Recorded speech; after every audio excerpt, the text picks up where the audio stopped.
Welcome. Hello, everyone. And this is the 2 Point Conversion live here. I was going to say 2021 finale, but we are January 2022. Only two of us today, myself and Dr. James Ferretti. How you doing, Doc? I'm doing well, Kyle. We're here. It's new year. I don't know if it's a new me, but it's it's something. It's finals. It's finals week for most leagues, and I think it's our final show for the season. Am I right? Professional transition as always, Doc. This will be the last in season episode of the 2 Point Conversion. And of course, everything will continue on going for to the network. A lot of shows happening in the off season, and there'll be a version of the 2 Point Conversion in the off season at some point. So look out for details there on Twitter at going4_2 at going for 2 live for your co-hosts. Doc is at TFS Doc. That's at the Fantasy Sports Doc, and I'm at Senra Says. I got that out of the way. Also, forgetting before I forget, if anyone does want to contact us on Twitter, any comments for the show, Restream won't allow the Twitter comments directly. So while the video could be shown, everyone can be watching, can't interact. So if anyone who wants to reach out, we encourage you to go to the YouTube account at Going for Two on YouTube, Facebook, Twitch as well. So a lot of good places for to interact. Here we go right now. Interaction. Jared on Facebook, Sup Kyle and Doc, and the Yeti in a dynasty league together, all of us. Sorry to bring that up, Doc. The semifinal loss. No, congratulations to Achille. Like he Achilled it. So congratulations to him. That's quite an impressive run that he made there, and well deserved. And congratulations to Gerson too for making the final and put on a really good show of it. Just got a little unlucky in the title game, but it was such a fun league. And thank you so much for putting it together and for being the commissioner. And looking forward to next year already. The championship window is open, so I'm looking forward to coming back and trying to improve on my third place finish, which I'm very proud of.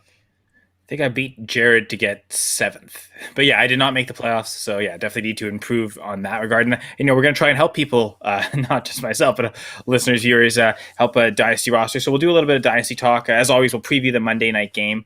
But again, we've got the doc in, so we might as well talk some injuries. And I guess looking at tonight's game, just for tonight, a little bit of injury concern with Kareem Hunt, who has missed a few games this season with the ankle injury. So what do we know about Kareem Hunt, Doc? Well, I think we're still waiting. I don't know if anything's official yet as far as whether he's going to play or not. I know they were kind of saying that he might play, he might not play. It's really going to be interesting to see, how that ends up, coming about, because the Browns don't really have anything to play for other than, and our esteemed producer and co-host says there's no such thing as pride. But other than playing for pride, they don't really have much to play for. So, it'll be interesting to see. I'm sure we'll get an update as the show goes on, whether or not he's actually going to be active or not, and then kind of take it from there. If he's active, I think that's a really good sign. Not so much a good sign for people that have Nick Chubb and need him to produce in order to win their fantasy championships, but we'll kind of see there. Yeah, definitely. As Dan not here, so you can talk about pride since Dan's not on the show. Right. But he does mention in the the show sheet a few things for us. So thanks, Dan, as always, to kind of keep us prepared. The Browns are eliminated. I guess the Chargers win against the Broncos not only eliminated Denver. I guess it eliminated the Dolphins as well. The Dolphins lost yesterday to the Titans. And that even had some implications where the Titans are now the number one seed in the AFC right now. Yeah, with the Steelers or the Chiefs loss. Sorry, really Bengals clinched the AFC North. So I don't know how many people predicted that at the start of the year. I don't know if you did any division predictions, but I certainly wasn't expecting the Bengals to be the ones to win that division. No, and I just got some breaking news. So Kareem Hunt is inactive for tonight. So it looks like the ankle was too much, or they just kind of decided that it wasn't worth the risk of running him out there, and so he's going to be out. Yeah, so Nick Chubb, Dearness Johnson, I guess get some looks. Anyone who was relying on Kareem Hunt, hopefully he can get Dearness Johnson. Yeah, or maybe Demetric Felton might get a little bit of the pass catching work. He's showing a little bit here and there. But I don't know. What do you think? I think maybe Dearness Johnson might get another chance to shine a little bit, especially in like a not so important game where maybe they want to protect Nick Chubb a little bit. Yeah, I could see that for sure. So yeah, Dearness Johnson, they could definitely do worse tonight if you're relying on someone to score points. Like I would still play Chubb over Johnson, just thinking Chubb's efficiency on fewer touches. Even if let's say Johnson out carries him, Chubb could probably outscore him fantasy wise. Just efficiency of yards. Not to say Johnson has been bad, because he actually has been pretty good. But some lesser like you might play Dearness Johnson over really most of the pass catchers on Cleveland. Like if you had those options, I don't know. I don't know that I want any of the tight ends. Maybe if you surmise Donovan Peoples-Jones and his big playability, gives you like the highest ceiling, I could get that argument. But I don't know that there's many other players in Cleveland I'd rather play than Dearness Johnson tonight. Yeah, I like it. There was actually something interesting that came out that kind of threw me for a loop about Deandre Swift, and I don't know. I want to ask you, because maybe you can help me understand this, because part of the process of kind of going back and reflecting on things and trying to grow as a fantasy player is like, what can I learn? What can I do differently? And I remember we talked about it last week and the weeks before with DeAndre Swift and his shoulder, and the Lions not really having anything to play for, and they don't. And then it was like, okay, now I even said, like, I don't think DeAndre Swift is going to play. And then sure enough, he's practicing, and then they say he's active, and they said something like, they're going to get him out there. He's going to get a lot of work or something like that. And then he just didn't. Like, so they activated him. They made him go through all the practice and stuff. And then they put him in the game, and he really got minimal usage. And I'm left scratching my head with that. I was like, what was the point of this whole charade other than to just like screw with people's emotions and potentially mess up their lineups? Because if you had DeAndre Swift and you're in the title game, it's really hard not to run him out there if he's going to play. We ran into that with Dalvin Cook a couple of weeks ago, where he dislocated his shoulder. He kind of came back quickly, and it was like, is he going to get all the work? And then he ended up, putting up 200 yards or whatever. And anybody that left him on the bench was probably kicking themselves over that. So on the heels of that, this happens with DeAndre Swift, and then they don't utilize him. And it's just like, what was the point of this whole thing? Now we don't know what to do next year with the injury player coming back, right? It's almost case by case again, which is why we need injury analysis, right, Doc? Yeah, you would think. And the thing is that my gut still told me, and this is the important thing, like my gut told me, don't play him. Dalvin Cook, I wasn't sure. I actually said play if you have Cook and you have Madison, play them both. Whichever one you have, play that guy. But with DeAndre Swift, my gut was telling me, don't play him. Like, this doesn't feel right. It doesn't make sense. And then they kind of misled us, which is what I always talk about. It's like misleading reports. This is a fine example of that. And then they kind of pull the rug out from under you. And I'm just kind of left, again, wondering, like, aside from screwing with people's emotions, like, what was the point of doing it? Like, you make them go through all the work, you put them in harm's way, but then you're not actually committed to him playing in the game. He's out there, he's at risk. Why not just hold him out? Like why? Why did you go? Why did he go through all that? I don't understand. So that's what I'm trying to figure out. So if anybody out there has an answer for me, I don't know the answer. It's not a rhetorical question. I'm not saying they don't know what they're doing. Maybe there's an answer and I just don't see it. But from my standpoint, as a medical professional and somebody who's like looking out for the welfare of the player, I just don't understand the point. Either do it and commit and give the guy, the workload, or don't. But why go through the charade of doing it, put him out there for, 10% of the work, and then take him out? And for what? And then what's he going to do next week now? Are they going to shut him down again? Like, well, I don't know. I'm just left scratching my head about that. So I don't know. Because all it takes is one play to get hurt. So just because they're playing 10% doesn't mean that, it's necessarily a 10% chance he gets injured as opposed to 100% chance if he plays a full, right? So it's, I agree. It was a little frustrating. But I guess for tonight, I don't know that there's really much else injury-wise. So I guess there's some injuries that occurred yesterday we can go through. I guess. Sorry. No. Go ahead. Well, I guess a surprise inactive yesterday was Rondale Moore. So I kind of feel like starting there almost. We can do that. I was a little surprised with that too. So he ended up missing week 16. Then he missed last week. And, I think it's just something where you just have to kind of watch the practice reports, and sometimes you can get surprised by this. And then, Wesley for Arizona kind of was like a surprise, like, forgotten. He might be a future forgotten fantasy player for anybody that kind of picked him up because they were desperate or COVID decimated. And then he responds getting 2 touchdowns. I mean, that's like how legends are made, right? But yeah, that was kind of it was a little bit of a head scratcher as far as what was going on there. So maybe it was something where he just kind of woke up and wasn't feeling good, and or it swelled up on him overnight, or he slipped getting out of the shower. I mean, who knows? Like, and it just something that we don't know about, and he wasn't feeling right, and they just said, you know what, we're just gonna hold you out. We're nowhere in the playoffs, so we'd rather give you the extra rest. Kind of the anti-Detroit, Yeah, really. I guess, yeah. They definitely won a lot more games than Detroit. Although, wait, didn't they lose to Detroit? Yeah. Ironically enough, yeah. Yeah.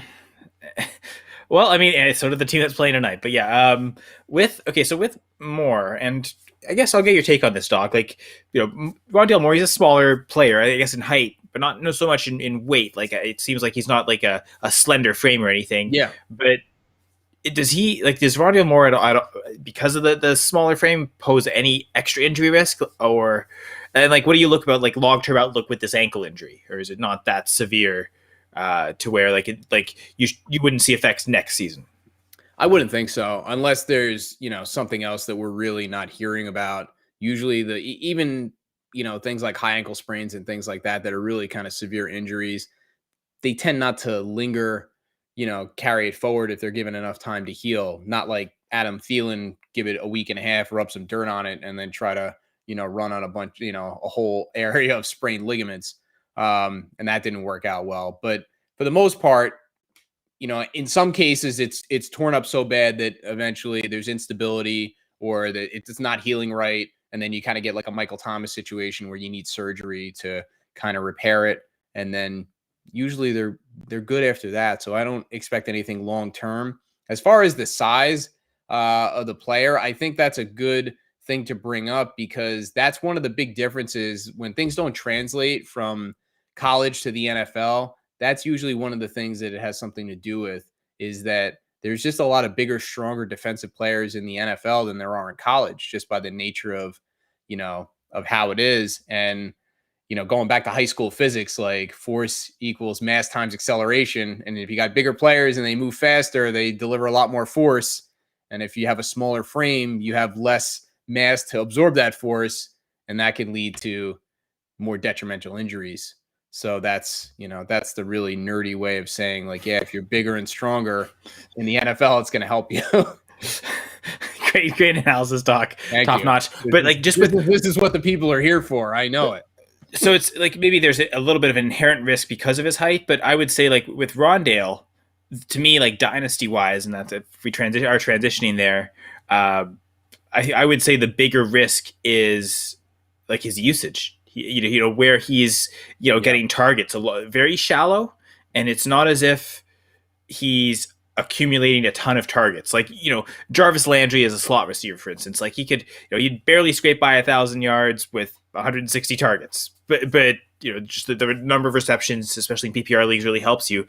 Rondale's not really giving that. He's not getting that enough volume. So that's where, like, I think the usage is probably more of a concern. Would you agree with that, Doc? Yeah, I would agree with that. And, the other thing to keep in mind is there are some players, and it's like I realize I'm going back a ways, but the running back for the Cowboys, Marion Barber, was one guy, and it was almost like he had a magnet in his chest that was an opposite pole of like the players on the other team, and he just like every play would just like run to contact and just try to level everybody in his path.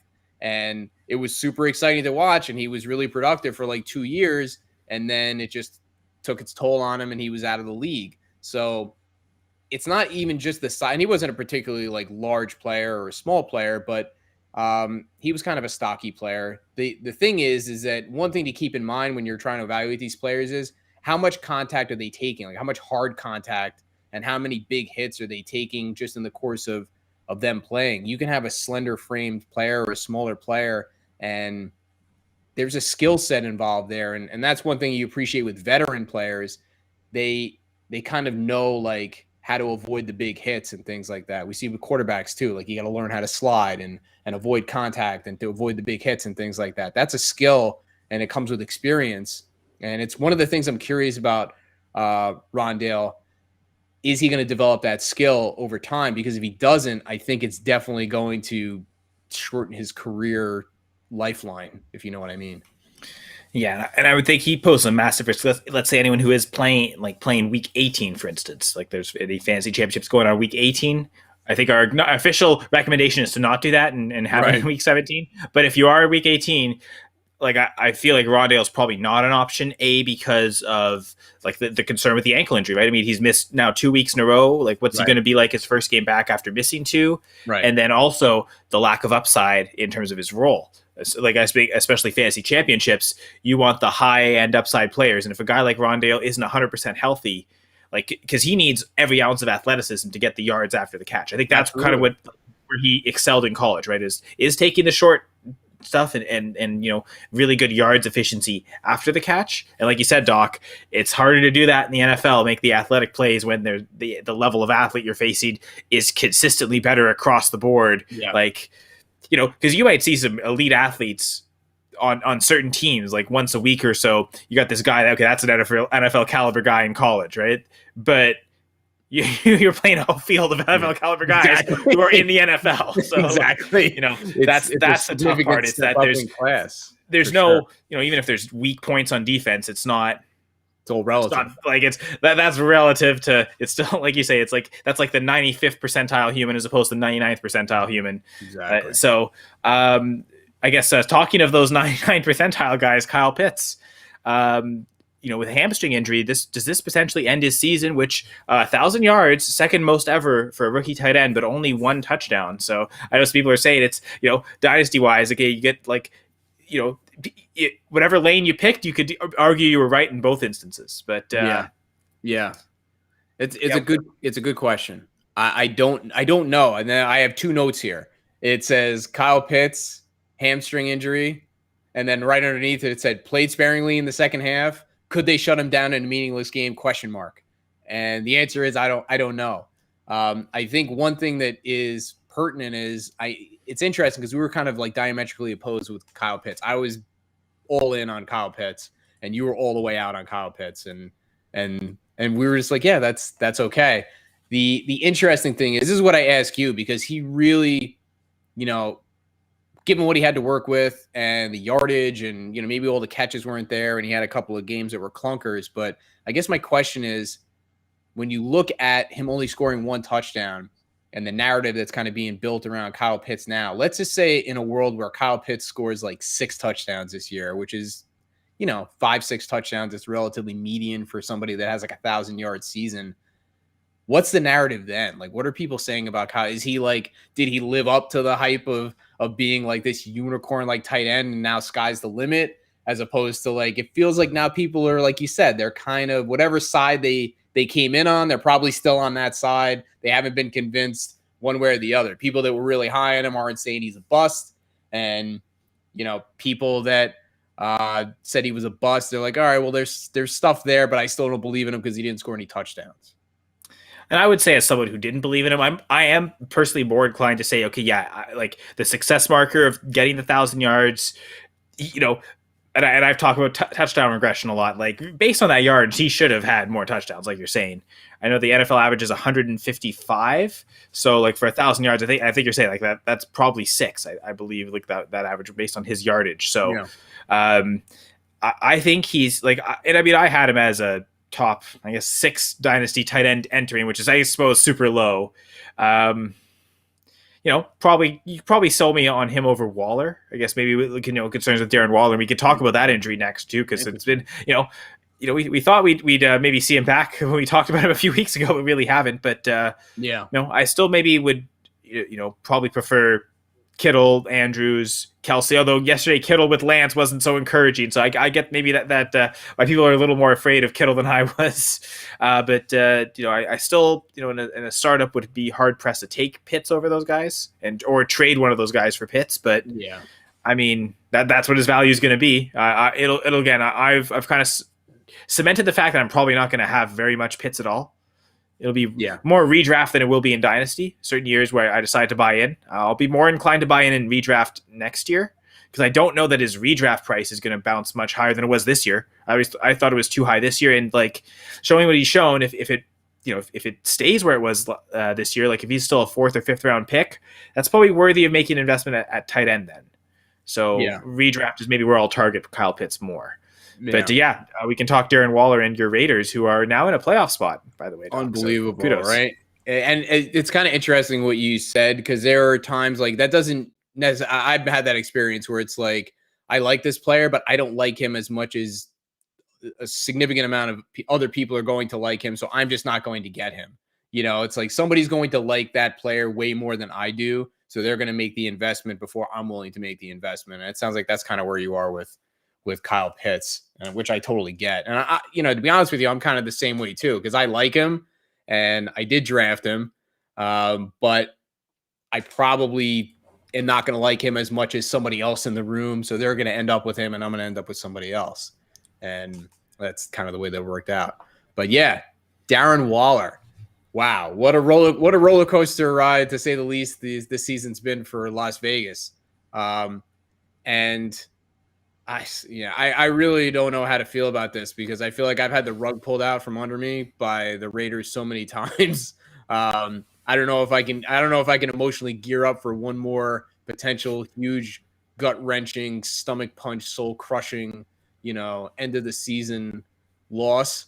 But I'm going to try to stay optimistic and leave that where it is, and we'll worry about that next week. But yeah, am I hearing the Chargers in the over? Sorry, Doc. Oh my God. I mean, they haven't they've been winning these games by the skin of their teeth, and they really haven't looked good. I mean, it's better than losing, but they haven't really impressed me with anything. And then they did that nonsense with the Kansas City game where they, had a congregation out on the middle of the field or in the end zone or wherever the hell they did, and then promptly went out and lost like 97-6. So, like that doesn't inspire any good feelings for me. But I am happy that it's week 18 and they're still alive for a playoff spot, and they're going to finish over 500. I mean, at the end of the day, after all they've been through, I feel like that's a win in and of itself. I'm not talking about moral victories or anything, but I mean, this is a team you're right. This is a team that could have very easily went completely in the tank and ended up at 5-12 or whatever. So that didn't happen. So I have to give them credit there. They clearly have pride. Take that, Dan. Yeah, exactly. They play with pride. So take that, B-League. And speaking of playing for pride, now Darren Waller actually has a chance to come back, because if they were out of it, I think, they probably would have really considered maybe not running him out there. But now they're a win and go to the playoffs. So it's going to be all hands on deck. They already talking about they're hopeful he's going to come back, or they're anticipating he's going to come back. Here's my issue with that. This injury is kind of a rare injury. The iliotibial band, like lateral knee strain, whatever he's been dealing with. He's been out since week 13, and he really hasn't practiced at all. Like, he hasn't really been close. So before I can believe that he's going to come back, I need to see something. I need to see some kind of practice. And we haven't seen that yet. So as much as I'd love to believe the talk that he could be back this week, like, first he's got to make it onto the practice field, and then maybe you can kind of get me to believe. Until I see that, I'm still assuming he's not going to play.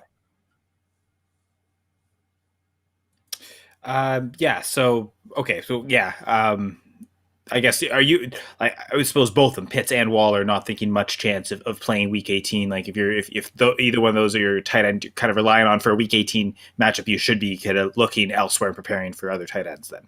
I think you at least got to have somebody on. I'm hopeful for Waller that he could actually do it, or at least be out there. And if he's out there, then I think you really got to consider, starting him. And maybe it's enough to make that offense behave differently, because they have missed him, that's for sure. Between losing Ruggs and then losing him, Hunter Renfro's really stepped up. They've run the ball well. Their defense has actually played way better than anybody expected, and they've won some of these games close. And give him credit. I give him credit because they had an awful showing of they're winning the game, and then Carson Wentz kind of throws up a prayer, and then you have two Raiders defenders bump into each other on what should have been an interception, and then T.Y. Hilton just happens to be standing there, and the ball falls into his hands for a touchdown, and that gave the Colts the lead, and I was like, okay, so that's how they lose the game, and then they actually came back and won. So credit to them for persevering for that. And I guess we follow the narrative that the Raiders are alive in the playoffs, the Falcons aren't. Like, even if Pitts is active, like you're saying, they could decide to just shut him down for the second half if it turns into a blowout or if they're up big or whatever reason. Or whatever. So it seems like you'd be really hesitant to play Pitts even if he's active next week. I would, because of exactly what you said, just kind of the game where it's like, all right, everybody goes out there for the first quarter, and it's like, all right, now clear the bench, everybody else is going in, and whatever. Or they try to keep it close for the first half, and if they're big up or big down, then they just, send the JV squad in.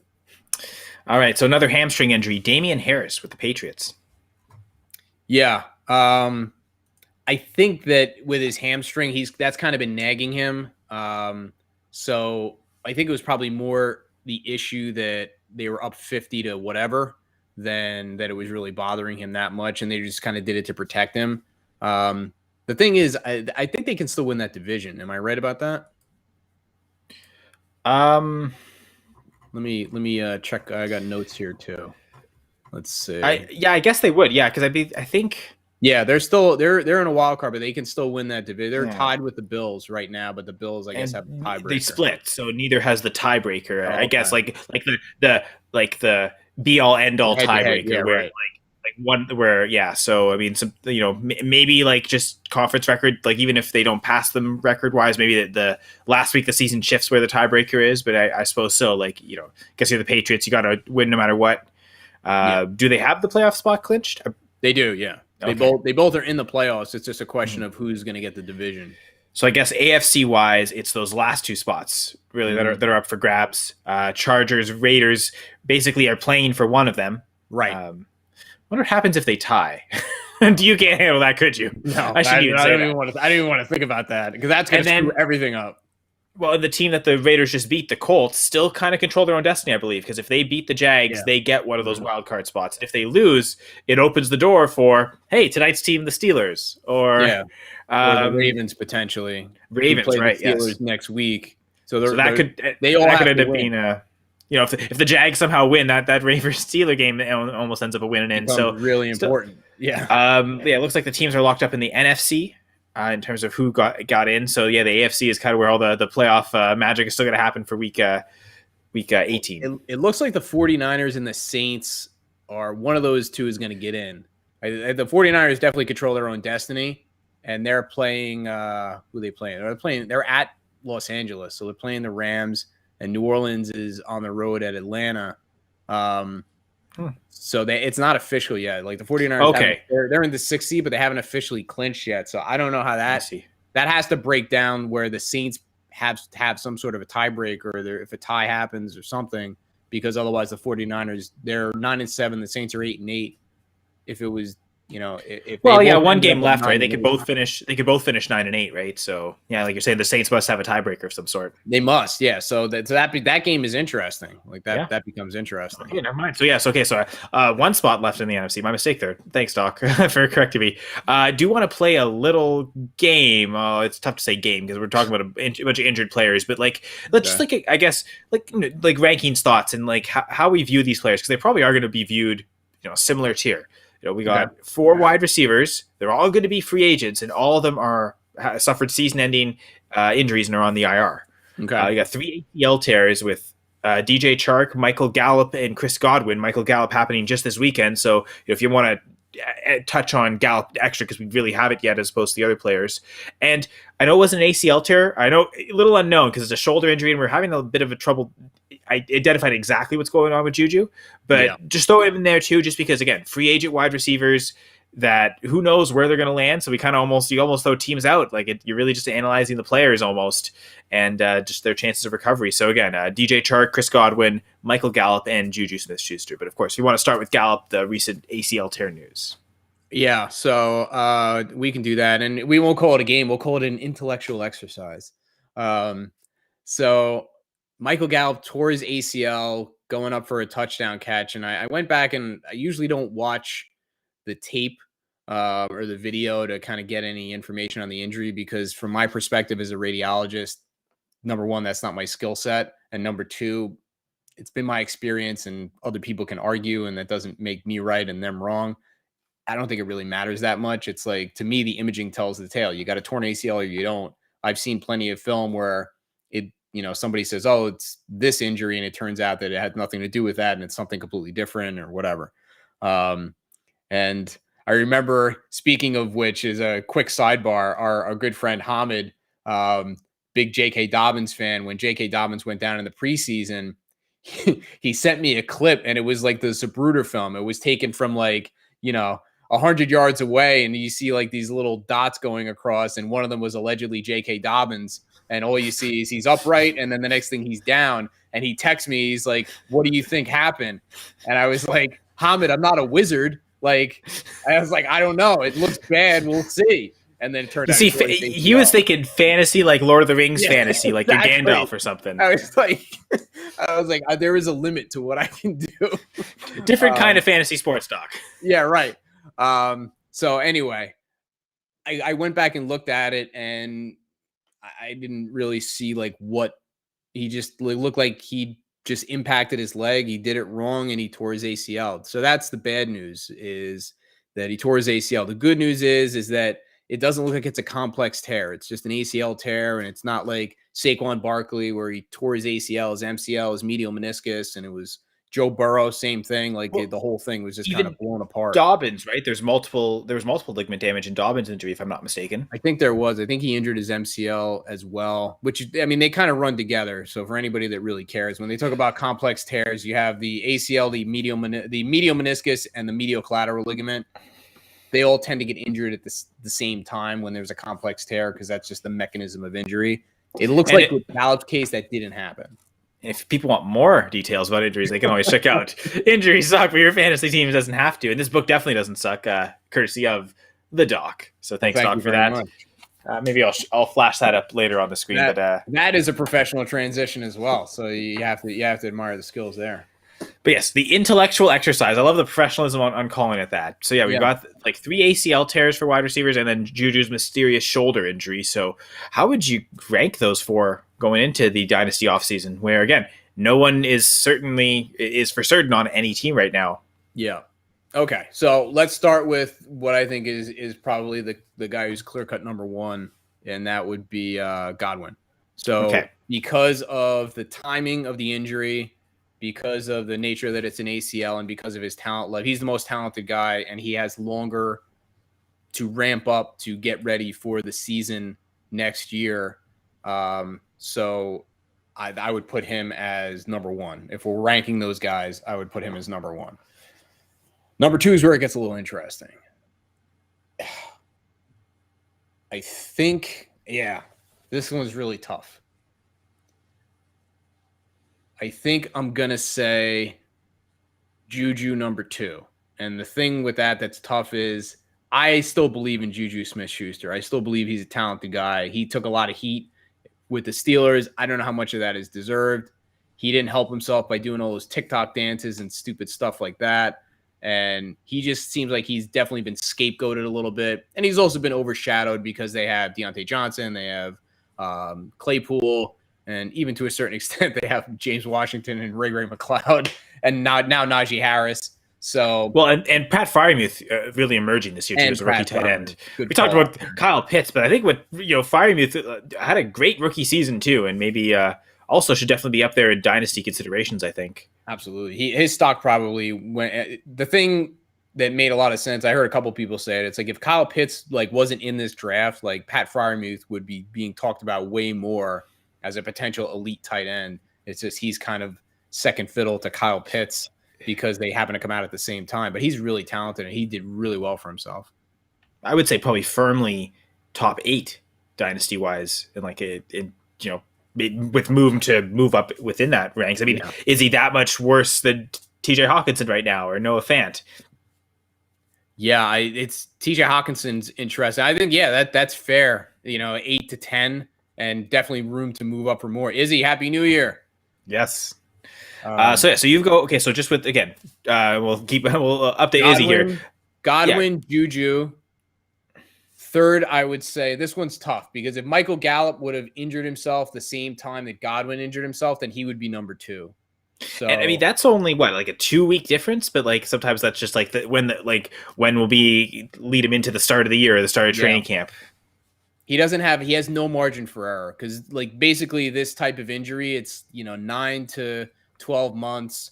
Joe Burrow, I think this year he had a complex tear and he came back like right at 9 months, and it was like he was a little iffy there for a while, and obviously he's kind of gotten his legs under him, so to speak, literally and figuratively, and it's exploded. But it was a little sketchy there in the beginning, harkening back to like August and September. It was like there wasn't full confidence that he was going to be able to come back and be Joe Burrow. So it's not even just the inactive, it's how healthy are they, how ready are they, like might be active but not 100%. So Yeah, not Cortland necessarily like Sutton, use same thing. Oh, You yeah. know, so well, think about it. I know you're not a fan, so like the thing is, it's like looking at it through that window. It's like I think he definitely was hampered by that early on, and then the way that the Broncos have kind of played. I think now his ACL is probably recovered, but the rest of their offense is kind of in shambles, so that's affected him. And overall, you put it all together, and the whole thing just looks like a down season. So I'm still buy low on Cortland Sutton. I was in before, and I think this is a buy the dip situation. But if you were out on him, I could understand you just wanted to divest yourself of the whole thing, unless, of course, and I'm not trying to will this into existence, but Aaron Rodgers like leaves Green Bay and goes to Denver. That's a different story. But assuming that doesn't happen, we'll see. There you go.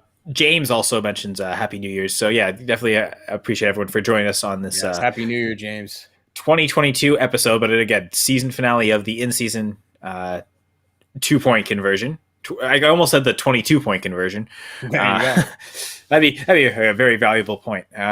But okay, so I guess the point you're trying to make, though, like Chark's ACL tear happened, what was it, September, early October? It was pretty early on. Yeah. So does that lead you, like that difference, is that enough to rank Chark ahead of Gallup then, dynasty-wise? Is that what you're kind of getting at? Because you mentioned kind of difficulty. No, it's still... I get it. I think Gallup's going to end up like he's a guy that if I was thinking about him, and I have a dynasty share of him, and I was really excited to him be 25, being a free agent, maybe kind of like taking the Kenny Golladay path to relevance, but being good actually. Yeah, we don't want him to follow what Kenny Golladay did this year, so like production wise, contract wise, but not production wise, and that looks like that's not going to happen, unfortunately. So he's probably going to be a guy who ends up on the pup, and is probably not going to be back until like best case scenario like October of next year, and that's if everything goes perfect. Like if he has any setbacks, if his rehab doesn't go well, like there's so many things that could happen between. I mean, he got injured yesterday, so it's like from yesterday till 9 months from now, everything has to go perfect for him to get back. And if anything doesn't happen that way, then he starts on the pup and you lose 4 to 6 weeks of his production. And I think that's enough to put him below Juju, but still talent wise, I would take the 12 games or 10 to 12 games of Michael Gallup versus whatever you're going to get from DJ Chark, which doesn't mean that I don't like him. I like Michael Gallup's upside more than I like DJ Chark. Okay. So then so in essence, the injuries really aren't impacted that much. The timing of the injuries, if all 4 of these players were healthy, you'd probably have that exact same order, right? Godwin, Juju, Gallup, Chark. I would have Gallup over Juju. Okay. All right, fair. You see, I agree with you. Like the first statement you made at the start of this segment was Chris Godwin's the obvious one. I think just the recent production, like you saw what he did 2019, where he was I believe a top 5 wide receiver, and like Juju's had a season like that too. But we've also seen Juju fall like quite far, whereas Godwin disappointed last year and was the wide receiver. Like, depends on scoring setting, but anywhere between like 10 and 14. And that was the disappointing season for Godwin. So he's kind of put up a good baseline of production, and it hasn't all been with Brady. It's been with Winston, which you can say what you will. Maybe it's not the worst quarterback play in the world, so you could definitely end up with a worse quarterback in theory. But it seems like just his production wise, what Godwin's done is a tier above the others. Where I agree with you, he's the one. But I was wondering, it's funny because I might lean into like the timing of the injury, and maybe a bit in Chark's talent, as maybe I think I've got Chark at 2 out of that group, thinking that maybe he stays with Jacksonville and he's the clear alpha. It seems like they really could have used him this year. Like his absence really loomed large. It hurt them a lot. And if he doesn't stay in Jacksonville, like the situation coaching wise, and I mean Lawrence wasn't great this year. Maybe he could also in theory get a worse quarterback, but I think that the overall situation is not likely to be worse for Chark. And we've seen him have a 1,000-yard season before, so I think I'd actually bank on that. But I think it's Godwin maybe getting into a different tier than those other guys, and those other I think Gallup, Juju, Chark all kind of fall into a large tier. Sorry if that's kind of Juju hate, Gladys. That's not Juju hate. I'm a huge Juju supporter. Like I was defending him all summer on the Dynasty Gambit when the people were trying to slander him. So, and we hope you're feeling better. By the way, Happy New Year. Yeah, for sure. Glad to hear from, or at least read Gladys's comments and hear from her in that sense. So I guess that was a good intellectual exercise there, Doc. Were there any other injuries or player injuries you wanted to kind of focus on in particular, or I know Dan gave us a big list of like free agents here. It's quite a lot to chime through. So we definitely dive into that. Let me see, because there's a bunch of injuries, but is there anything that's really relevant that I want to talk about? I noticed a lot of stuff we have talked about in like recent weeks, and I don't know how that much has changed. So I kind of picked out the names I wanted. So if there's any you want, feel free, of course. I'll look through free agent names, see if there's anything like that stands out as kind of I want your opinion on. Okay, I want to address. What's up, G? I wanted to address Jimmy G because they're not telling us the whole story. It's a little disingenuous. We need to talk about this injury a little bit. We talked about it a little bit last week. We need to talk about it more. So this injury that he has, it's a grade 3 tear of the thumb ligament. There is no grade 4. A grade 3 is a complete tear of the ligament. Why don't they say complete tear of the ligament? Because that sounds big.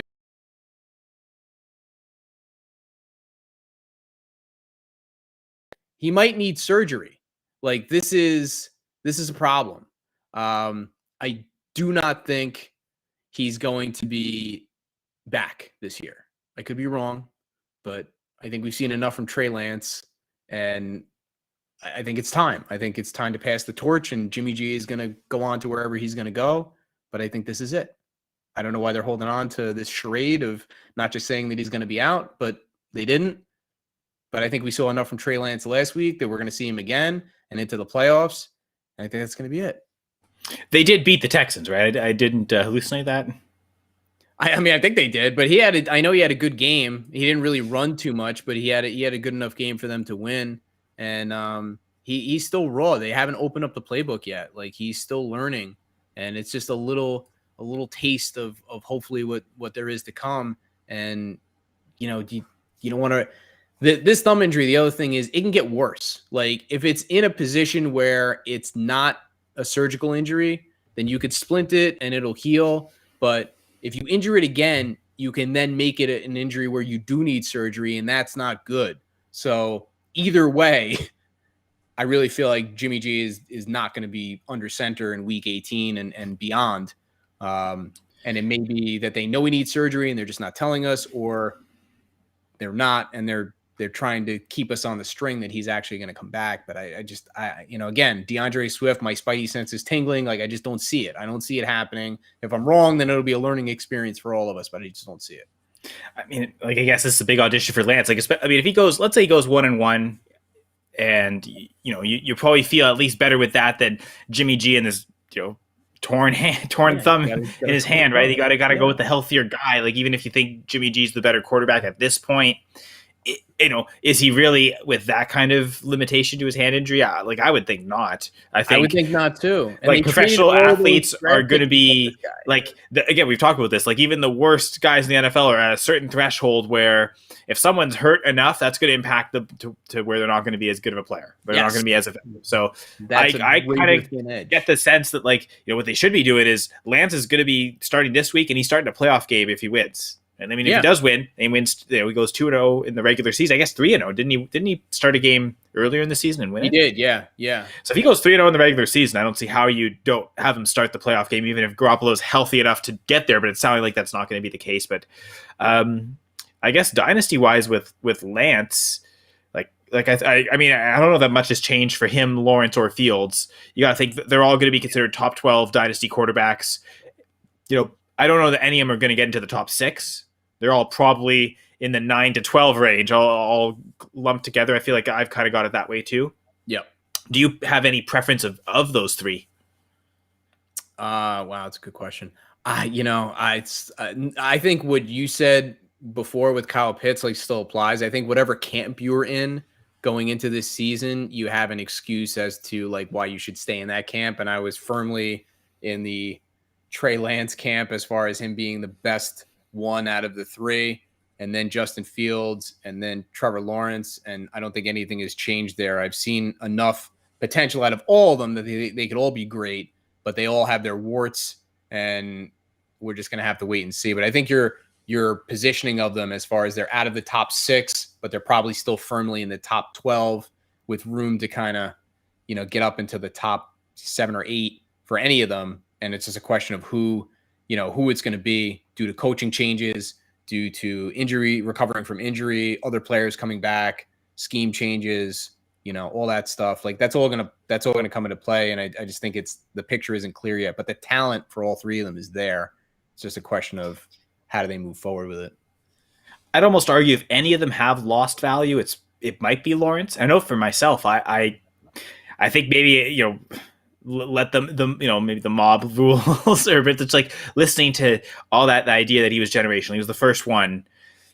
I had him ranked the highest, but now I kind of think I've got him 3 as well, Doc, to where I think I'd rather have the 2 guys with the more rushing upside, the fantasy production, even if they're not better quarterbacks than Lawrence in the long term. I'm going for the fantasy points. I think Fields and Lance can kind of both show that. I mean, there was a game Fields had some awful games this year, but he also had a top 5 finish at one point this season. So he definitely showed the flash to where he would be still if I was going to pick any one of them, it probably would have been him kind of before the season. And I'll stick with Fields now. But like with Lawrence, I wonder, especially with Joe Burrow, we talked about the knee injury recovery in the offseason when we weren't entirely sure, okay, is he going to be ready week 1? What's he going to look like? You probably could have got Joe Burrow plus if you were selling Lawrence, to get. And now, especially after Burrow's done so well these last couple of weeks, and Lawrence has not done well as a rookie season, I think that's out of the question. Now you got to go back to adding to Lawrence side to get to Burrow. So yeah. And maybe that's more just about Burrow than it is about Lawrence, but it does feel like if anyone's drop value, it's Lawrence, and it's only because he's looked the worst for the longest. Lance is almost insulated his value because he's barely played. He hasn't had the chance to massively fail, and everyone thinks, oh, he's awful. And when he has, to his credit, when he's played well. And when Fields has played, once they kind of let him run, he's played well. And I want to give you credit, and also G and Hamid, because this is kind of what we talk about on the dynasty shows, where it's there's an overreaction to the market, and it's you don't want to be on that side of the market. So the thing is, if you believed in Trevor Lawrence's talent prior to this year, he had a lot of adversity that he had to deal with. It's I wouldn't jump ship on him just yet, because it's almost like a buy the dip situation. I may end up with more shares of Trevor Lawrence next year, even though he was my 3rd ranked out of the 3, because his acquisition cost is going to be the lowest, but the potential is still there. ETN comes back. He gets a new coach who isn't a complete disaster.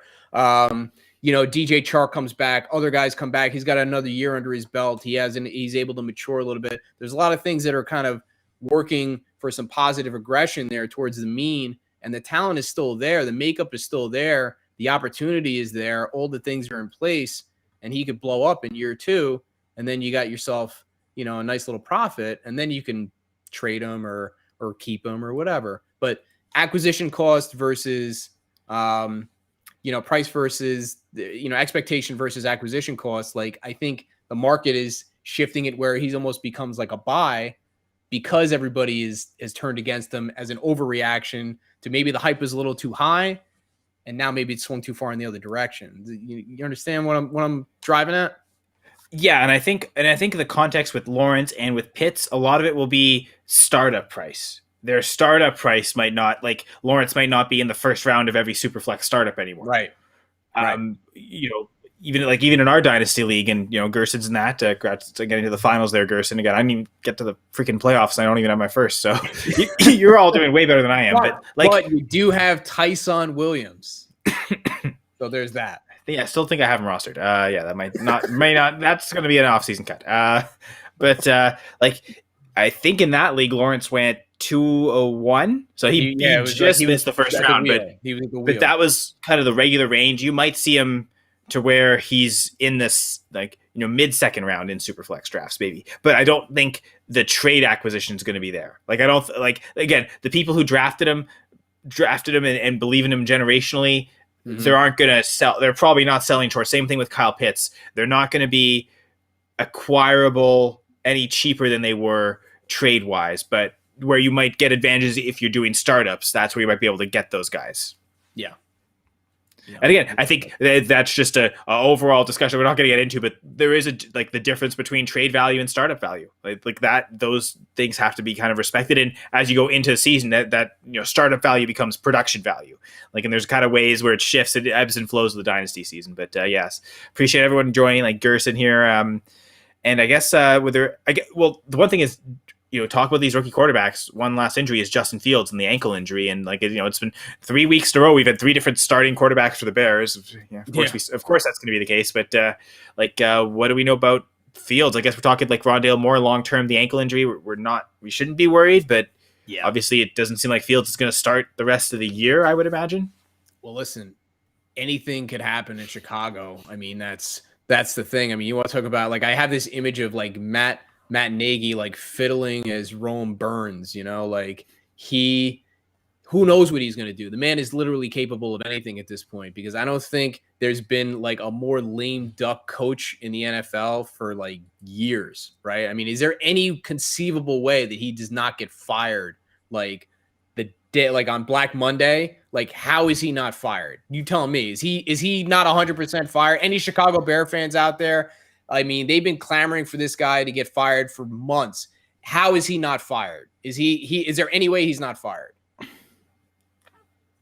I think he still is under contract, and I think the Bears ownership is notoriously, they're not going to just throw money out the window. They're not just in the business of firing coaches and paying them out, right? But only 1 year left on the deal isn't that much, and they're also, if the Hollis family is that fickle financially, do they want to risk upsetting their season ticket holders or their fans for next year? Is there a risk of not selling out home games if Matt Nagy's around? And that might loom more large than anything. If the fan base is that vocal about not wanting them, how do you not listen?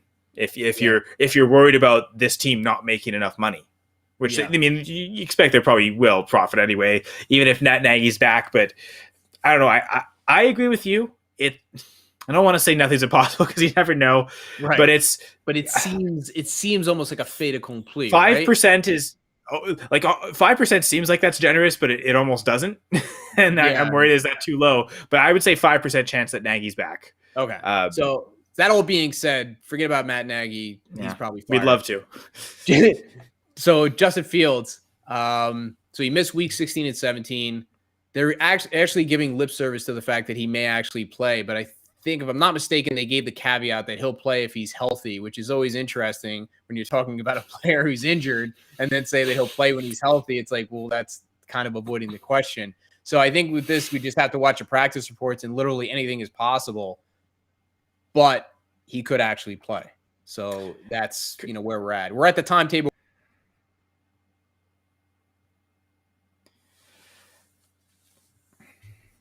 You see, I guess Doc talking about the chilly Chicago cold froze up there. I think you're back now, though, Doc. Oh, all right. I don't know what's going on here, but what did you catch out of that? Anything I think I got most of it. It just we don't want to talk much about the Bears anyway, but I think the idea is I'd kind of just avoid the quarterback situation in general, because even whoever starts might not finish the game for a multitude of different reasons. And I guess that could be true for any quarterback, but it seems like whoever's there has two guys they're worried about, because like if Fields is healthy and active, you kind of get the sense they're going to make Foles and Dalton all active, and it just, who knows, could be each quarterback gets a quarter, and whoever played the best gets the fourth quarter. Like we have no idea that that's not going to be the case. So that's what, if you're playing Week 18, I would just avoid Chicago quarterbacks, look elsewhere. Yeah, I totally agree with that. But going forward into next year, no concerns about Justin Fields whatsoever. I think he's going to be phenomenal. So looking forward to that. And I think again, we're dynasty. They've been top 12 since the NFL draft, the three of them. Yeah. So like not much has changed there. I think their redraft prices next year are going to get interesting. That's good. I'm going to be curious to see where all that ends up. For all three of them, really, across the board. That'll be fun to track, especially as we get into July and August. But I guess, was there anything else you want to talk about before we get into the game tonight, Doc? Well, I don't know if you want to leave this until the end, if you want to talk about the game before the game actually starts, but I was just kind of thinking, like, if there's any, takeaways, I'm always trying to evaluate the season, and for me, the season's over. Like, I don't have anybody going tonight. So, I had three teams made the playoffs. I ended up with a second place finish, a third place finish, and a sixth place finish. And two of those teams were dynasty teams. One of them was a bottom three team that I turned around in a year and took to the playoffs. So I'm really proud of that. Another one was a team where I missed out on making the finals by less than a point. And then if I would have been in the finals, I would have won. So it's hard to say that that's a loss. And then in the team where I made the finals and I lost, that's football. Like we had a great week. The guy that we were playing just had a better week, and we made all the right decisions. It just didn't work out. That happens championship, right? Like if you're in the final, you're generally playing against another team that's really good. So you need your, like you said, your best effort might not even be enough. So yeah, it's a thin margin there, and luck has a big it has a big part of it. So lessons learned. Any big things, broad strokes that you took away from it. Maybe you want to think about it. You want to talk about the game, and then we can come back to it. I leave it to you. Well, the quick one in that dynasty league is don't give up your first for Tyson Williams. Like that was really just stupid on my part. But I think like in general, like be smart with your first. Like don't be stupid like me, because I there have been a couple leagues I'm in where I'm notoriously like, yeah, let's go all in, sell the first. And I mean, it does work at times, but there are also times when it doesn't. I mean, it works if you get good players. It won't work if you get Tyson Williams. 60% of the time, it works every time. That was the 1% percentile outcome for me. Not the good way. Goodness gracious. Yeah. I love spending first on Ravens running backs. I definitely spent a rookie first round pick on Justice Hill. So maybe don't do that. Wow. J.K. Dobbins would have been the one guy to do it for, but any other Ravens running back is not worth a first in any way. So don't trade for them with first. Don't use them to that first. So, I mean, even Dobbins next year, like we're not even really sure. Like, I was just listening to a podcast today. I guess we did the injury comparison. I think we've done this before in the offseason when it happened. So like maybe I don't know if anything's changed. Cam Akers, J.K. Dobbins, Travis Etienne, right? They all missed the entirety of 2021 season. I guess maybe Akers could play next week. Who knows? Yeah. But like, how would you rank those three going into the dynasty offseason? All right, so it was Etienne, Dobbins, and what Akers. Was the third? Akers. Okay. Wow. All right. So, man, that's tough. Okay, so I gotta say Akers number one because he's back already, theoretically. Like he's made it back from his Achilles injury and remains to be seen, but he's basically superhuman. So I'm not gonna start betting against him now. Like he already did the hardest part, which is like making it back from what could have been a career killer, not just period, but not just Donta Foreman or Mikel LaSure style. Like he did it faster than anybody else has ever done it before, and he might actually play this year in a playoff game. That's insane to me. So either way, like if you sold your shares of Akers for a first round pick, then you did well. If you acquired Akers for a first round pick, you did well. The only people that I would say kind of missed out are the people that maybe panic sold and got a second round pick for Akers. You probably would want that back. So he's number one. Number two, I would still say Dobbins. Just because I was higher on Dobbins than I was on ETN, and we kind of know what we're dealing with there. It's an ACL. He's young, good offense. all the things that we thought about him going into this year. He was more of a known commodity, and all those things should still be in play next year. Yes, Gus Edwards will probably still be in the picture with his own ACL tear. Actually, wasn't that an Achilles as well, or was that an ACL? Gus Edwards, I'm pretty sure it was an ACL. Okay, my mistake. I think that was the thing. It was like we were like, what are the Ravens getting a group rate on ACL injuries? Because it was like they lost Dobbins, and then like 3 days later they lost Gus Edwards. Justice Hill was the Achilles tear. That's why. Okay. Yeah. Justice Hill. This is the Ravens running back section, folks. Yeah, I don't know. Or maybe it was Jamal Lewis. I don't know which Ravens running back it was. But yeah, so I would put Dobbins as number 2, and then ETN, just because he's an unknown commodity still. Like, we don't know anything more than we knew coming in. It was a lot of speculation as to what kind of role he was going to fill, and sure, super talented, but how is he going to mesh with everything? All that stuff is still in play. He's just still a big unknown. Could be great, could be Nyheim Hines. Like, we don't know. Yeah, and I think so what would your order have been, let's say week 1, once we knew all 3 were out for the season? Would it have been, because mine would have been Dobbins, Etienne, Akers. But yeah, I think just kind of seeing the progress, I think Akers to me has leapfrogged all the way to number 1. I don't know if you had a similar 1, 2, 3. Yeah. I would have been really scared about Akers potentially leaving you with empty pockets, and not so much with the other guys. Like, I feel like they would be back, and Akers had a lot of potential, but his chance of not making it back was higher.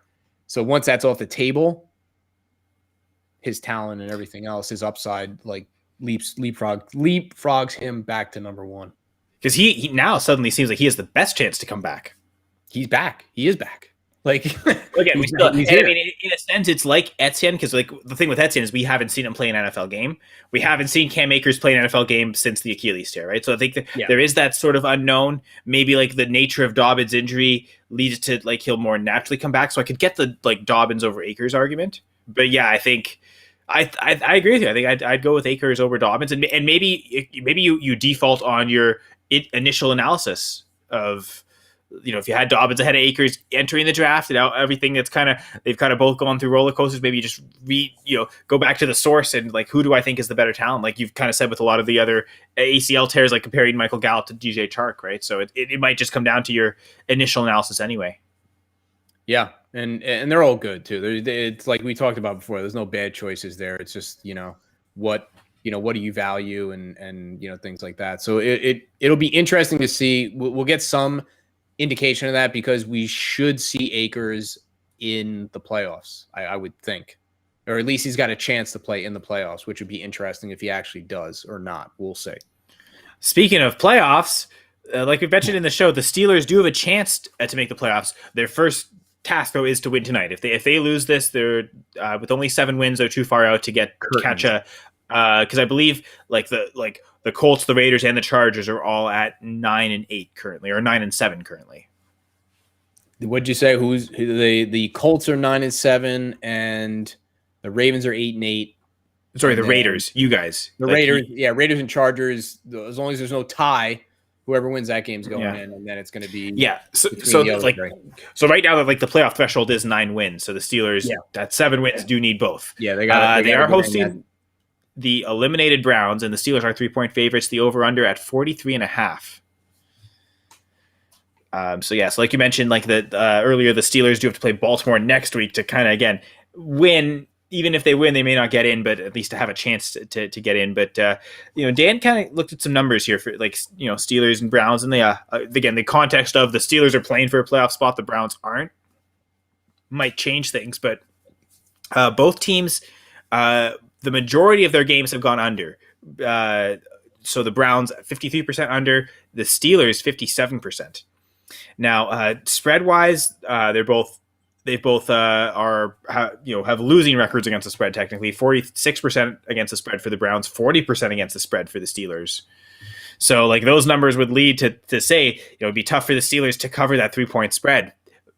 Division team rival at home.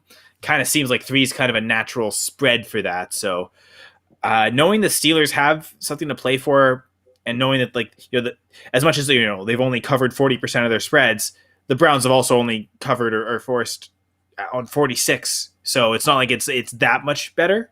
and maybe the playoff narrative's enough, and that's kind of where the 3 points is coming from. So Yeah. I would kind of lean Steelers. The over under to me is interesting because I could see, neither defense being so great and the under there. But what do you like? What are you thinking, Doc? Well, I was just looking at the weather report because there was like this blizzard that was supposed to blow through in, kind of where I am in New Jersey. And I wanted to make sure it wasn't like out there in Western Pennsylvania, which looks like it's not. It's just cold. It's like 25 degrees. So I don't know how much that's going to play into things. But I could see that, and Izzy will be proud of me. It's like I could see this game going under. I really could. I could see the Steelers winning and this game going under. Okay, yeah. Okay, so I think we're both kind of saying Steelers win. I got a question from James asking, any thoughts on Monday Night Showdown? I know Doc and I are typically DFS people. If anyone knows, it's actually Gerson. So I don't know if Gerson, if you're playing any Showdown tonight in DFS, but feel free to chime in. I'm just going to take a look at what I assume James asking for DraftKings. Let me know if it's anything different, James. I'm just going to take a look at that. But I do like your reasoning. Again, the weather, playing under. The Steelers, their strength is their defense, right? So maybe that is how they get the win. So Steelers under, kind of, I think I'm almost in agreement with you, but I could, maybe just to be difficult, I'll give the argument of why I go over. Well, I mean, I'm sure there's good reasons why I could go over. You talk with the narrative, Ben's last game, do they let him put it out? Is this one where they maybe pour it on a little more score wise than could? I don't know. Yeah, I mean, it's certainly possible. It's just it's a winter game. Like that, those division games are usually pretty close. So that's just kind of what I'm thinking. But while you're looking up the DraftKings showdown for James, one thing that I can give is things that I learned this year, especially with COVID and things like that. But I'll share this, like health. And I know I have a bias, but health is the great equalizer. Like injuries are the great equalizer. The difference between like Jonathan Taylor's MVP campaign and King Henry's campaign is that Henry got injured and Jonathan Taylor didn't. I mean, otherwise, like they could have very easily been reversed. You can have the best squad, but the health landscape in the NFL is so volatile. Like you need luck there too. So if you made the playoffs and you didn't win the title, like you should be proud. Like all of the things that you had to navigate to get to that point between injuries and COVID and whatever. It's like I do this stuff for a living and it was super challenging for me. And just the daily, like, oh, look at this, like 5 guys on my team are deactivated and I have to go to the waiver wire and pick these guys up. And it's like, usually that's like my major skill set is finding these diamonds in the rough. Well, I mean, we were strip mining all over the place and pulling anybody off the street to start on a semifinal game because that's all we had because everybody was out. If you won a title or you made it to the playoffs this year, like you should be proud of yourself. Like that was a Herculean effort with a lot of adversity. So that was one of the things I learned from this year. Yeah. And, okay. Yeah. I guess lessons learned. The depth being important. I think, I know I lost the championship because I traded away, Singletary, Ramondre Stevenson, and a first to get Keenan Allen. I think I got a third back, but it was consolidated trying to get a stack Herbert and Allen, and it got me to the championship. But then once I got to the championship, I really could have used guys like Stevenson and Singletary in my lineup instead of Jonathan Williams, for instance.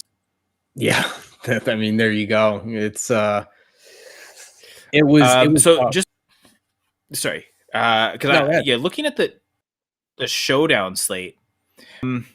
Kind of what we were talking about earlier, Doc. I'm not sure if James was here for this conversation, but the idea of Kareem Hunt out and with the Browns not really having anything to play for, Dearness Johnson could get a lot of looks and a lot of work. And I kind of like that price range for the captain spot because I know with DraftKings, you get a captain spot where a player is, I think it's 1.5 times their salary, but you also get 1.5 times the points. And for those captain slots, I kind of like either Dearness Johnson or Donovan Jones. They're in a range where they're like in the 7K range for that. And I will say, he's saying just missed it. He missed it earlier. But yeah, basically the thought was, with Hunt out, and I guess I kind of repeated it, right? Like Hunt out, the Browns really have nothing to play for. Are they going to all on Nick Chubb, or are they going to give Johnson a good, healthy workload and maybe Dearness Johnson sees as many carries as Nick Chubb. I kind of like that, especially, in a lot of, I feel like a lot of people are going to go like Chubb as the captain, or maybe Najee Harris, like one of the running backs, the captain. Going with the backup running back, Johnson, might be the leverage play. Again, like Gerson's the DFSX. Kind of, I've heard him talk enough and watched their show enough on Friday nights. And I think that's what you would build. And I know they don't really do showdown slate much, but I think that's kind of what you need to do is look for the leverage showdown slates. And again, the backup running back might be the leverage way. I like Donovan Peoples-Jones too in that case. I think that would be great for that. I think either of those allows you to cut like most of the top options. Like you could go with the big Steelers narrative, put Ben, Deontay Johnson, and Claypool, stack them all together, and like it's all viable because you're going with the captain in either one of those Browns. Again, Dearness Johnson, Donovan Peoples-Jones. Their captain slate price ends up in the $7K range. I like that. That's kind of how I would build it. Doc, I don't know if you've ever played showdown slates in DFS or have anything to add. I have nothing to add to that. I think that was very well done. And there's a saying in medicine: know what you know what you don't know, and know when to shut the F up. So yeah, so if Gerson wants to criticize me, feel free. But I hope that helps, James. I know he's saying he has DJ Dearness. I'm assuming that's Dearness Johnson in the, or is that Dearness Johnson or Deontay Johnson? I think it's Deontay Johnson, I would guess. Which, to be fair, like, I get going with like one of the big guys for captain, finding ways to get underneath too. And like if you're to tell me any Steelers player should be captain, I'd probably go with just thinking Deontay's going to get the most targets. Yeah, so agreed. He's probably. But I don't know. I'm looking at. I like having those Browns players as captain, but it's. Oh no! Yeah, he's saying he's going RB Johnson. I don't know. Hopefully, James. Hopefully that logic works, James. I'm really hoping the Dearness Johnson has a great game, and Gladys has a nice message for us. I learned having great podcast buddies is irreplaceable, and I unfortunately no Dan, no Gladys tonight, and your absence is felt. Doc and I are having fun, but we definitely would always love it more when it's all four. But yeah, absolutely. Definitely second that, Gladys.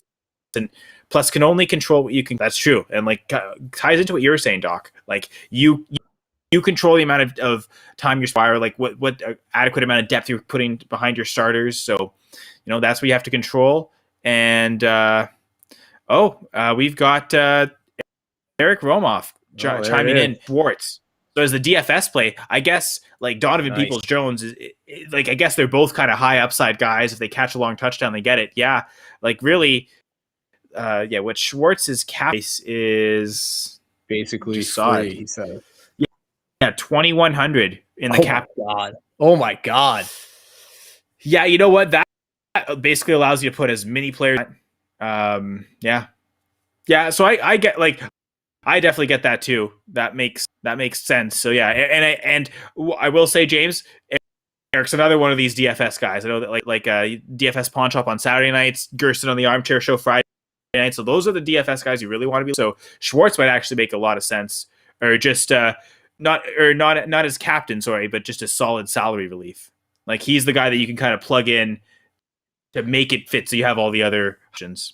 All right, so thanks for chiming in there, Eric, with that bargain hunting, right? What was he called? Sales rack on his show. So yeah, thanks for joining, Eric. I appreciate that very much.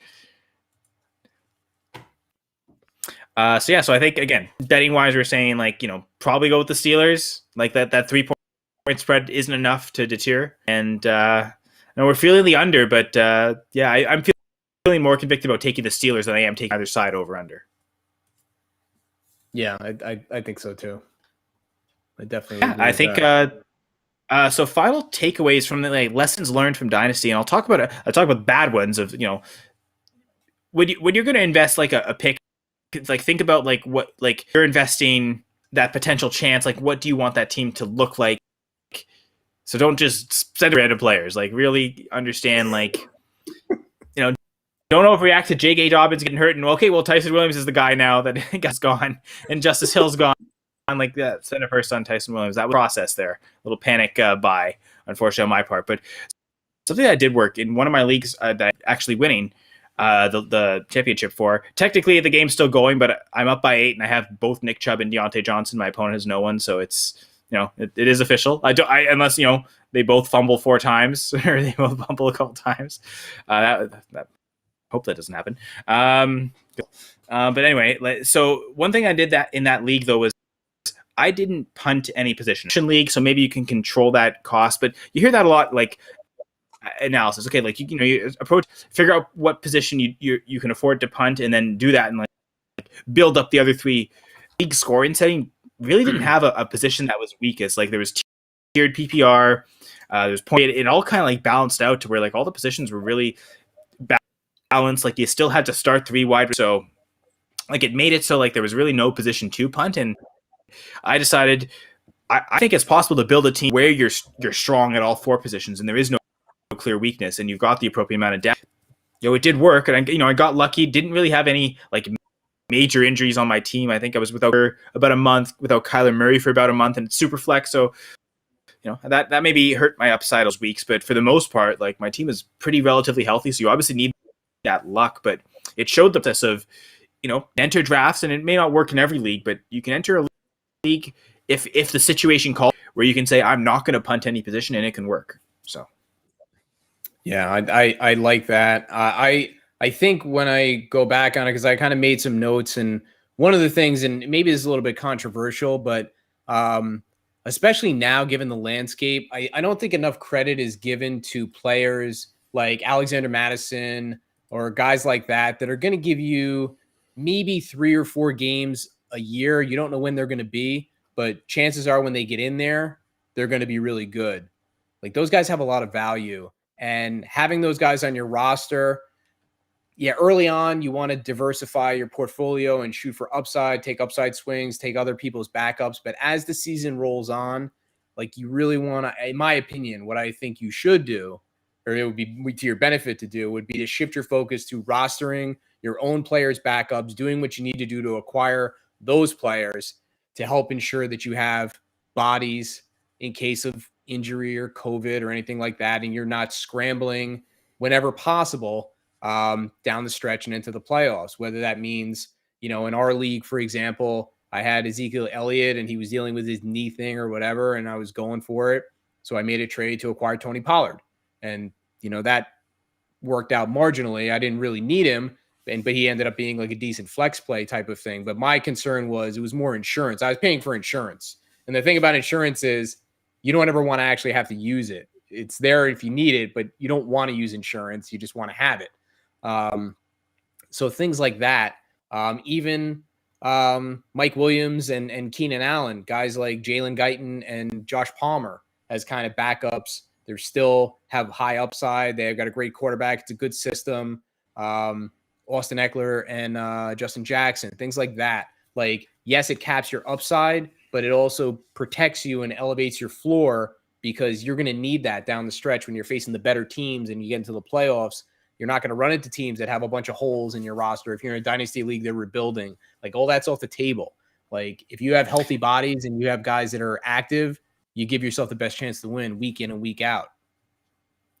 And I mean, let's go back to the Dalvin Cook example for a second, because you want to do not like super desperate for it. I had a manager who was in the semifinal and didn't have Dalvin Cook suddenly, and was trying to get Alexander Mattison off of me. I sort of, like this, and this is a team that was like 14-0, like they're going for the season. I believe I actually traded them Dalvin Cook at some point, and I felt like I didn't get enough, so I was like, this time I'm going to milk this for all it's worth, and I forced him to pay a first. I said, get 23 first, and he had 23 first, and I wanted the other teams, like he had his own and another team that I don't think will be as competitive, and I insisted, and I mean that team I think made the playoffs this year, so that like they both end up being late first, but I just wanted to kind of better the odds. I kind of wanted to maybe it's just to kind of say, yeah, I'm choosing the terms of this deal, and it's going to happen, or you're not going to get him in. First he was hesitant, and then Sunday morning came around, and eventually he accepted that one. So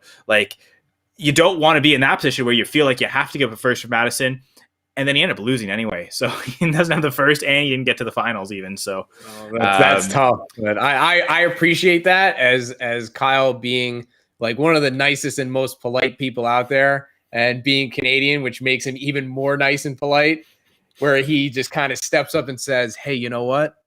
Screw you. I'm in charge." Anyway, so again, like get your handcuffs mid-season when you're not. And I think like okay, like let's take that scenario. Let's take the Dalvin Cook scenario. You have Dalvin Cook going into 2022, and you're not sure if you're going to keep him run or if you're rebuilding and you're going to sell.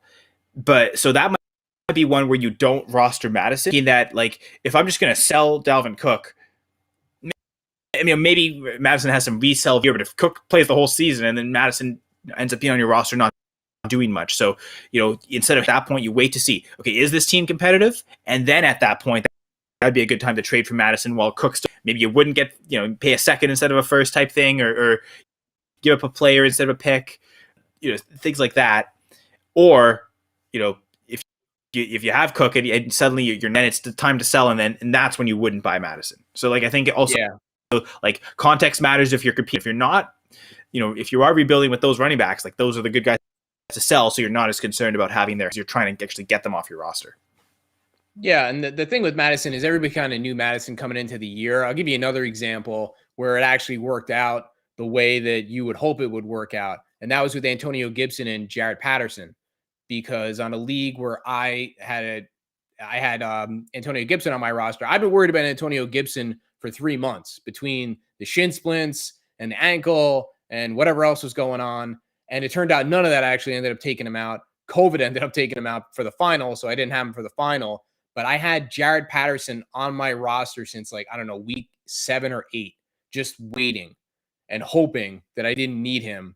And as it turned out, I needed him in the final, and he actually did pretty well against all odds, right? It was like, we don't know how he's going to do. I was kind of forced in a position where now I don't have Gibson 2 days before the final, but at least I have his theoretical direct backup. I don't really have any other better options. I put him out there, he gets 20 points. So that's kind of the way to play it. And it didn't cost me anything to get him. He was free. Like, I just picked him up off of the waiver wire because nobody else wanted him. He was not producing anything. He was a nothing, ad. Where I didn't have Gibson, I had to start Jonathan Williams because Jared Patterson went in the rookie draft. He mustered, and the trade deadline had passed. This is a league with a trade deadline, so I couldn't go and trade to acquire him. So stuck. Yeah. That should have been something that I should have done much earlier in the season. That's harder, because in our dynasty league, I have Gibson, and I couldn't trade for him. This is, in fairness, this is a redraft league, so he wasn't going to be rostered. Like, if he in a dynasty league, Jared Patterson's going to be rostered, and he was in our league, and I couldn't get him. I had to go in a different direction and pick up Tony Pollard. But still, there would have been a time where acquired him, even give up a third. Even if the other person is trying to cash out, okay, they probably spent a third on him, get a third, or even just picked him up and get a third out of it. Like that, I probably could have done that at some point in the season before the trade deadline. So it's on me for not. And I'm looking at my team. I've got a second and 2 thirds, so I definitely had the ammunition to make that happen. Contract salary league, so the picks in those leagues have a bit value because it's not even the player you get, it's the contract you get. The money, it's not even about the player so much. Like, it's you're saving, you use up these 3 roster spots without really impacting your cap so much, and you get the 4-year flexibility on them. So that value, but I guess I could have used a third to help me out there, and I also could have played Chuba Hubbard, or should have played Chuba Hubbard instead. So that and I did. That was a guy I did spend, right, and that was one where I didn't like the matchup against the Saints. I liked the matchup for Washington against the Eagles, and sure, is it going to be Patterson? Could Williams be the lead guy somehow? And that turned out not. Now I need Najee Harris to kind of go nuclear to win that league. So I guess it is still possible. I might actually end up with that, but instead of needing, what do you need out of him? I need him to outscore 25. Whereas if I played Chuba Hubbard, I'd only need him to outscore Claypool by 14, which tough, but more doable. But to have Claypool go 0 and Harris get to be really difficult, and to have Harris go more than that would be difficult too. So I'm in a spot where that 9 point help. So bad start sit decision, bad in lack of investment to ensure that Gibson handcuff, and what was a great team that was the number 1 seed, most points scored, end up losing in the final. But like your team, might end up losing in the final again. We'll see. Not Najee Harris We'll still no, you're not out of it. You're not out of it yet. No, you're not that's out true. of it yet. Najee Harris could save my day, but yeah, I think we're gonna head out of this on this show though, and on this season. So Doc, appreciate everything. Always, you brought to the 2 point conversion last year, this year as well. Everything on the dynasty game, but I always appreciate everything you bring to the listeners, and I always appreciate reading this book. So feel free to plug as much as you want. Yeah, well, I'll say first is it really has just been such a pleasure to be on the show with you and Gladys and B League. It's a lot of fun. Sometimes it was challenging when I was coming off of a night shift and I was up for 24 hours straight or whatever. But I hope that it was something that was beneficial to our viewers and you guys got something out of it. I hope you guys, it helped you win some games and hopefully win some money, win some titles. But for the sake of starting off 2022 on the right foot, we'll end 2021 and we'll end the season with one more read for the book. So how did you do this year? When you look back on it, how many times are you misled, misinformed, or just straight bamboozled by injury reports? If you're like most people, probably more than a few times. Well, I'm here to help you fix all that with my book, Injuries Suck, but Your Fantasy Team Doesn't Have to. And there it is. I will give you a clear approach to player injuries, media reports, and coach speak, and how to anticipate missed games and act quickly and with confidence when injuries take out your players. It's available on Amazon, paperback and e-version. It has a 4.9 out of 5 aggregate review score. There's a link on my Twitter page at TFSDoc for just a few dollars. And in a few short hours, I will help you become the best fantasy injury analyst you know. So regardless of format, redraft, dynasty, but your fantasy team doesn't have to. Pick up your copy today. Thank you very much. How'd I do? Not even football. Oh, that was great. I mean, it's not even football too. I mean, you talk baseball too. So this is stuff. I mean, it's not just strictly fantasy football. This is all fantasy sports, covering everything you play. I mean, if I start a fantasy league, this could be really helpful. Well, there you go. And if you do, then let me know how that works out for you. But yeah, it's not just football. There's baseball. There's any sport really. It's applicable. And I hope people get it, ingest it, and it helps you this year, next year, and forever. And I mean, the thing is, resources and tools that you can purchase for money. Think of them as an investment in your fantasy football portfolio in life, because I'm guessing a lot of people who play fantasy football are playing for money, right? You're investing money into those leagues anyway. Invest a little more to help win even more money, because if you win, let's say you win a 24-team 2 league and end up with $1,600 in your pocket, it's definitely going to be worth the price of admission on the book. Going to be worth that $7 to $14 you spent on this little old book that helped you get over the top. That's what I say. So well said, Mr. Senra. And yes, so yeah, the 2-point ending here, and the game and the season with the 2-point conversion, kind of like the Ravens. But yes, I've really appreciated everything. Again, Doc, that you've brought, that Gladys as L Tyler on Twitter, Dan at the B League says also on Twitter. Everything he does, buys and producing, and the Twitter polls on most weeks. Just super appreciative of all hosts, yeah. And one last plug. I got to put one last plug in. So Kyle was a guest on Speak On It, which is a fantastic show with Danny Ocean and Low Steam X, also on the Going for Two network. And he was their first guest, right? Am I correct in that? I think so. Yeah. It's usually just those two. So on the show, and quite honored. Their show was great, but adding Kyle to the actual show, it was one of my favorites. So I just listened to it the other day and it was fantastic. So if you haven't listened to that, then go give that a listen and go check it out. On Going for Two Live, wherever your pods are available to you. It was a great listen. It was a lot of fun and informative as well. And I think you really like it. But I had to get that out there because I know you're too modest to promote yourself. So I had to put that out there. Well, I was gonna say, because good point, Doc, in that lots of shows, I believe they are returning next. Maybe they're taking 2 weeks off. I can't remember if they're going to be on tomorrow night or not, but if for sure we'll be back. Yeah, so I suppose returning for January 11th for them. But there'll be some other shows in the meantime. You said I was a little too humble to myself, but I was going to anyway, actually. The Dynasty Gambit starting up again in the off season, and I'll co-hosting once again. Devin, Brian, Jordy, B, and should be a fun trio. I'm looking forward to that, and we're actually going to get started this Thursday, January 6th. So 3 days from rolling right into it. It's funny because I think a lot of things that you were talking about, the lessons learned. What could we take away? Successes, failures that we can learn from in both extremes. I think that's going to maybe be what we dynasty wise, maybe talk about some specific dynasty success stories or some dynasty failures. Again, probably talk about not trading a first for Tyson Williams and how you should never do that. That may come up a few times, but yeah, the off season is here. Really, in fantasy football, there is no off season. It's the non-point scoring season, and we'll represent that well. And hopefully, you can also represent going for two well. You got the hats. Again, going for two. We don't like kickers, so you want a no kicker shirt. All that's available on com/store, ViridianGlobal.com, and you can look through the going for two collar stuff is brought to us by Viridian Global. So great shout out there to Will Harris among them.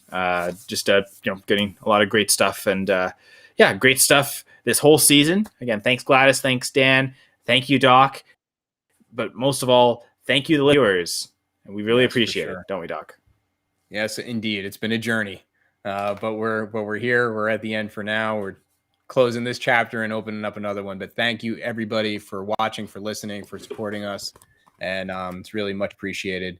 And hopefully we helped you out a little bit. It certainly was our pleasure.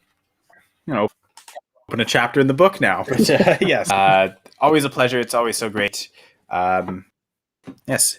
So thank you for listening and watching all season to the 2-point conversion for now.